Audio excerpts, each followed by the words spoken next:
Coucou la famille, alors il est 1h du mat mais je me suis dit que je vais vous parler parce que je me suis pas encore allée me coucher. Dans la dernière vidéo on a eu le droit à un super vlog, mais en attendant je vais aussi vous parler un petit peu pour reprendre, oh mon dieu, j'allais dire un format de vidéo plus normal, un format de vidéo plus ennuyant aussi, un format de vidéo où je sais pas grand chose de ma life. Non mais parce que je me dis qu'aussi c'est sympa et aussi en soi ça fait partie de l'expérience parce que finalement pourquoi j'ai commencé ces vidéos c'était pour partager avec vous autre que dans des stories, ce que je faisais un petit peu en Angleterre, etc. Ça, de manière générale, faut aussi que je raconte mon expérience et qu'on parle. Du coup, on est le 19 février. Ça fait 3 mois et 19 jours que j'ai commencé cette aventure, plus ou moins. J'ai retrouvé une note que j'avais faite pour moi, qui allait commencer cette expérience de moi à moi-même, qui date du 28 octobre la veille de mon départ. Et c'est un peu bizarre à penser à moi qui a pas vécu cette expérience. Et que maintenant ça fait... Enfin, je l'ai fait quoi. Et vous me direz, ça pourrait ne pas être forcément très important, mais pour moi c'est important dans le sens où cette expérience, c'était un gros truc pour moi. Aussi loin que je puisse m'en souvenir, j'ai toujours voulu me barrer à l'étranger et vivre à l'étranger.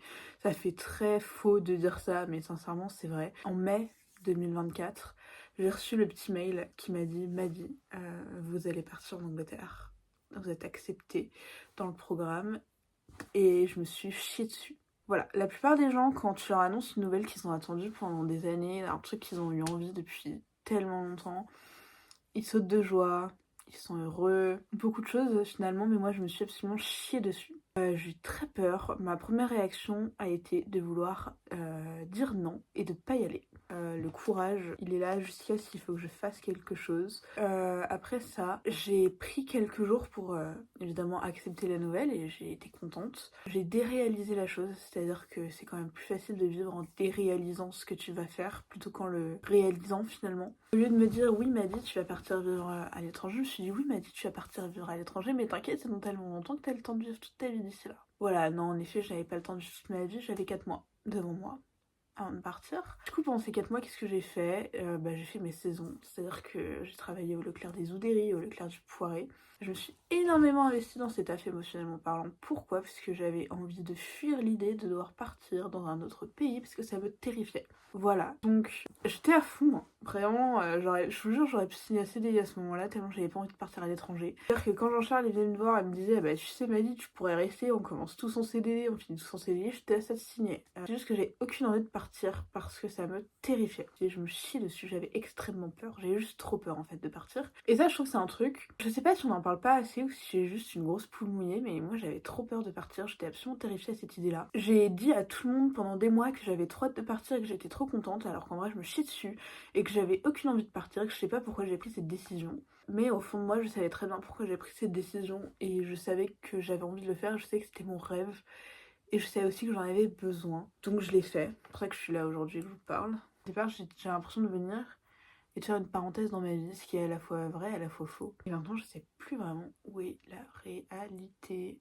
Je suis grave contente de l'avoir fait. Ça me terrifiait, mais je sais que j'avais besoin de le faire pour grandir. Je pense au fond, pourquoi je suis vraiment venue aussi, c'est vraiment pour ça, c'est pour grandir. C'est super boring à raconter, mais c'est vrai. Et c'est trop bizarre de repenser à moi qui ai écrit un petit mot en mode t'inquiète Maddy, ça va aller, parce que maintenant je suis en mode en vrai, bah ouais, ça va. Et de penser à moi qui avait pas envie de venir, de penser à la moi de octobre 2024. À l'époque, quand j'avais pas du tout envie de venir, je connaissais pas du tout les gens que je connais maintenant. C'est un peu bizarre de me dire que je les connaissais pas et que je vais repartir comme si je les connaissais plus. Je dis pas que c'est une expérience qu'on fait forcément qu'à l'étranger, je veux dire, je pense que c'est le genre de rencontre qu'on peut faire n'importe où, que ce soit en France, à l'étranger, n'importe où, c'est juste que moi j'ai eu la chance de les faire ici. Mais j'ai rencontré des gens qui ont pas du tout les mêmes parcours de vie que j'ai pu rencontrer auparavant, de tout en fait, qui m'ont ouvert l'esprit sur certaines choses. J'ai eu des discussions super profondes avec des gens qui avaient le double de mon âge et c'était génial. Je rentre en France dans 2 mois et quelques, 2 mois et 10 jours. C'est-à-dire que j'ai fait le plus gros. J'ai extrêmement hâte de rentrer. En fait, je trouve que c'est trop bizarre. Faut savoir que j'ai pas du tout la même expérience que tous nos copains qui ont fait Erasmus parce que je suis pas dans une université, je suis pas entourée d'étudiants, je suis pas du tout entourée de gens de mon âge de manière générale. J'ai un travail, j'ai des horaires de travail, je suis payée pour être ici. Même si concrètement c'est plus moi qui paye pour être ici. J'ai toujours pas été en boîte ici, j'ai toujours pas été bourrée ici, mais parce que de toute façon je ne peux pas, je suis dans un bled paumé en Angleterre. Je peux pas dire que j'ai pas hâte de rentrer en France, j'ai trop hâte de rentrer en France. J'ai déjà fait toute une liste des trucs que j'avais trop hâte de faire en rentrant en France et ça va être génial. Je rentre chez moi en fait et j'ai trop hâte. Tous les problèmes que je peux ignorer en étant ici, qui m'attendent en France, bah va falloir que je les affronte en rentrant. Quand on fuit physiquement ces problèmes en allant dans un autre pays, c'est super, ça marche grave bien. Par contre, va falloir les affronter en rentrant. Ça va être relou. Okay, girls, what do you think of the view? Yeah, very, very pretty. Yeah, you can see a lot of skyscrapers, very impressive, and you can see loads of the River Thames. I really like that. And you feel royal because you're standing on a hill, looking down on the people on the ground. But what about you, Lily? What do you think? It's very much its own neighborhood. You don't really feel like you're in London. No, not really. There are less tourists, I feel. Hey, so Lily, what do you think of, Greenwich? Very, very beautiful. It's very quiet, very green, very peaceful. Yeah. Would you want to live there? Yeah, of course. If it's 200 euros a month flat, Yeah. for, If it's cheap, 10,000 could no. 100 square meters. What about you, Isabel? What do you think of Greenwich? Yeah, I would go there a lot of times and go to the planetarium. I would go there every day. Yeah, it's very peaceful. I really love, you feel like you're in a small town, and it's just beautiful buildings around you. Yeah, except from the traffic. They have typical London traffic. Yeah, but like overall, we kind of feel like it's a small city compared Yeah. to like London. Yeah. Petite vidéo rapide parce que là en gros je suis en train de faire la réflexion. Enfin, ça fait 4 mois que je suis là. Une des choses principales que je fais à l'école quand je suis arrivée en tout cas, c'était d'expliquer le passé et le futur aux élèves. Donc le passé composé et le futur proche. Le futur proche c'est je vais aller au cinéma, je vais manger une glace, c'est vraiment genre du futur proche quoi. C'est pas j'irai, c'est je vais machin. Ça c'est pour les foundations, genre les bas niveaux. Du coup je suis passé énormément de temps à réexpliquer le passé et le futur. Ça fait 4 mois que je suis là. Je continue. Il y en a. Ils ont tellement rien compris, les gars. Ça fait 4 mois que je suis là. Genre, au départ, je croyais qu'ils me faisaient une blague, tellement ils avaient rien compris. Je croyais que c'était vraiment une vanne. Parce qu'il me dit, genre, je vais aller avec et accent en me disant, ouais, y a pas de soucis, moi je te demande. Alors, pas du tout. Pas du tout. Parce que sachez déjà que je leur explique que avec je. Hein, parce qu'on va pas sur le on va pas sur le tu, il, elle, vous, il pluriel. Non, non, non, non, non. Bah que sur le jeu les gars, c'est vraiment très très simple, je sais plus quoi faire. Je connais toutes les techniques pour expliquer le passé et le futur là. Sauf qu'il y en a, on a dû reprendre sur vraiment les bases quoi. Genre il y en a, ils savaient pas ce que c'était un verbe à l'infinitif. C'est-à-dire que du coup je leur disais, en gros, je vais essayer de vous l'écrire là. Quand je leur explique le passé et le futur, je leur fais un truc assez simple. Le passé c'est soit j'ai, soit je suis, avec le verbe ER ça devient E, IR ça devient IRE ça devient U. Pas tout le temps le cas, il y a des irréguliers, je sais. Mais bon, qu'est-ce que vous voulez, voilà. Et le futur, c'est je vais tout le temps, plus le verbe à l'infinitif. Les gars, c'est parce que c'était un verbe à l'infinitif. Moi, j'étais en mode, les gars... J'ai dû leur expliquer. Après, je me dis, bon, c'est pas grave, tu vois, c'est qu'en anglais, ils ont pas ça. Enfin, en soi, c'est que je me dis, c'est sûrement ça. En soi, c'est qu'en anglais, on leur explique pas ce que c'est un verbe à l'infinitif. Parce qu'en soi, ils connaissent, enfin, genre, quand je leur dis infinitive, ils savent, tu vois, ils comprennent le mot. En même temps, ça doit faire 5 ans qu'on le répète. Mais ils savent pas ce que c'est. Du coup, moi, je suis là, genre, je commence par leur expliquer leur propre langue. C'est-à-dire que je leur dis, alors, un verbe à l'infinitif en français, c'est la forme sans aucune, genre, inflection dessus. Ou quoi, il y a aucune inflexion, il y a rien. C'est to go. Tu vois, aller, ER, ça c'est l'infinitif du verbe en français. En anglais, c'est to go. C'est le verbe avec le to dedans. Maintenant, mais en français, du coup, c'est les verbes en ER, IR, RE. Les verbes avec rien de. C'est un verbe pas conjugué, quoi. C'est compliqué. Et ils confondent les gars, ils ont pas de cerveau. Les gars, en fait, parfois j'ai l'impression de parler dans le vide. Genre, je parle vraiment, et tu sens, tu vois, genre, je leur explique tout le truc et tout. Je les regarde, je fais, t'as compris. Vraiment, c'est vraiment, je le prends par le callback, tu vois. Vraiment, j'étais à ça, tu vois. T'as compris ou tu le fais genre que t'as compris. Parce que je te jure que ce que tu m'écris là, c'est n'importe quoi. Et je fais des techniques, tu vois. Enfin, des techniques, c'est pas vraiment des techniques, c'est juste genre, je suis en mode bon. Je commence par expliquer, par exemple, le passé. On s'entraîne sur le passé, ils comprennent le passé. What the fuck, c'est génial. Maintenant on passe au futur. Le futur en plus c'est super simple, c'est pas d'irrégulier, c'est juste je vais plus le verbe. Il y a vraiment pas d'irrégulier. Du coup on fait sur le futur. Ils comprennent le futur. C'est génial. Et après on mélange les deux. C'est-à-dire qu'après, moi je leur fais bon bah maintenant tu me fais une phrase au passé, une petite phrase au futur et là c'est mort. Dans ces moments-là je suis en mode là on va devoir bosser. Il y en a à un moment je me demande si, enfin tu sais s'ils réfléchissent à ce que je dis. Mais il y en a tu sens qu'ils ne connectent pas leurs neurones quand ils rentrent en classe, genre c'est une dinguerie. Mais genre je vous jure c'est pas méchant, hein. J'ai jamais vu ça. Je me dis on n'était pas si terribles nous à leur âge, c'est grave.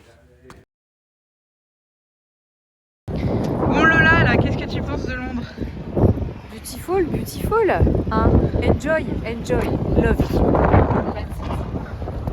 Ah. C'est le seul mot. Everyone, today we are going with Butterbear. Yeah, so cliché. Enjoy. T'as pas la moustache? Pas la moustache dans les films, il y a la moustache. On recommence.